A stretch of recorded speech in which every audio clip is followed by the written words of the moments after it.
But Carver's Gap, if you look at a map, of course, it looks like Tennessee is kind of a geographical extension of North Carolina, which it was. So this area is all North Carolina.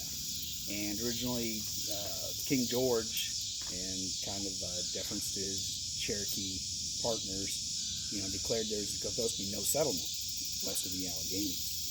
And so this place is off limits. But of course, that didn't stop people from coming in. But the way they came into this area was just the same way through southwest Virginia, just down kind of the I-81 corridor, that same valley. It was very easy to get down into this area and settle in this. So the earliest settlements were the Watauga, which is down by Elizabethton. And they've got a very nice, history, drama, and very nice state park right near the site of Fort Watauga. And then the other one was down by the Nolichucky, a little bit past Jonesboro, down where Davy Crockett State Park is. And Irwin? Yeah, and Irwin, Nolichucky, a little bit more that way, but it was more towards where the land was better. Okay. Down by Greenville and past Jonesboro. So, of course, Jonesboro is the oldest town in Tennessee. And so this is all in the late 1700s. Of course, the Wataugans got here about 1770, were some of the earliest white settlers down around the Elizabethton area. And, they kind of worked it out with the Cherokee, and they seemed to get along pretty well. Then July 1776, well, just 2 weeks after signing the Declaration of Independence, the Cherokees were kind of aligned with the British, and they set siege to Fort Watauga, which was really just a farm that they walled off.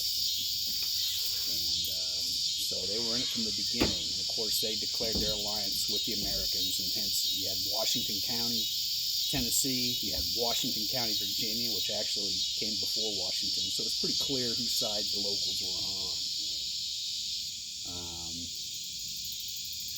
And how was Carver's Gap? Carver's Gap.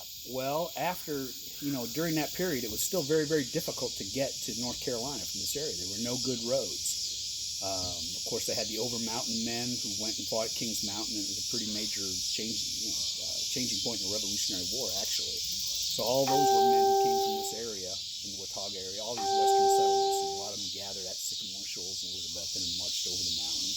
But there were no good roads, so when that kind of, after the war in that period, North Carolina realized, well, if this is going to be, Washington County, North Carolina, and Sullivan County, North Carolina, we've got to figure out a way to get some sort of a decent road. So the first one went from Marion, North Carolina, which was probably the most western, most kind of civilized area. Last place before you had to go take the railroad over Old Fort, and that very rough road. So they went from Marion, North Carolina, to the Elizabethton area where the Watauga settlement was, and so the most direct route was Carver's Gap through Rome Mountains. That was the first road to. And so, how are you related to the Watauga situation? The Wataugans, my family was part of my 5 great-grandmother. Was a Chase, but before she married a Chase, but prior to that she was a Hale. And the Hales were Norman, and they were semi-wealthy in the Baltimore area. My number 6 great-grandfather, George Hale, actually owned land that's now Townsend State. His brother Nicholas owned land that is now John Hopkins. So they were wealthy, upper middle class, obviously. George had the only tavern between Baltimore and Philadelphia, and but all his sons fought in the Revolutionary War, and all of them emigrated to Watauga. That's really cool. So is that actually near the lake or the river? No, this is near this Watauga River. It's Elizabethton area. Okay. Yep, and like I said, Sycamore Shoals State Park is a state park. Okay.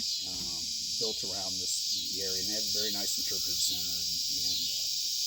But they all emigrated here, except for my great-grandmother, my 5 great-grandmother, Sarah Chase Hale. She was married, but then became a widow, and so she came out here with her two sons, a 13-year-old, an 11-year-old, a 19-year-old stepdaughter.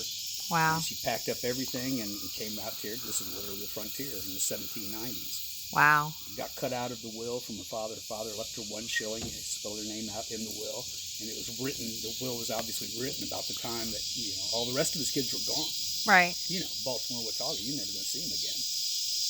So she was kind of left behind, and here he had a couple grandkids, and then fate changed, and she became a widow and had a little money and wanted to follow her brothers and actually her sisters out to the frontier. Okay. Well, thank you very much. I appreciate the information.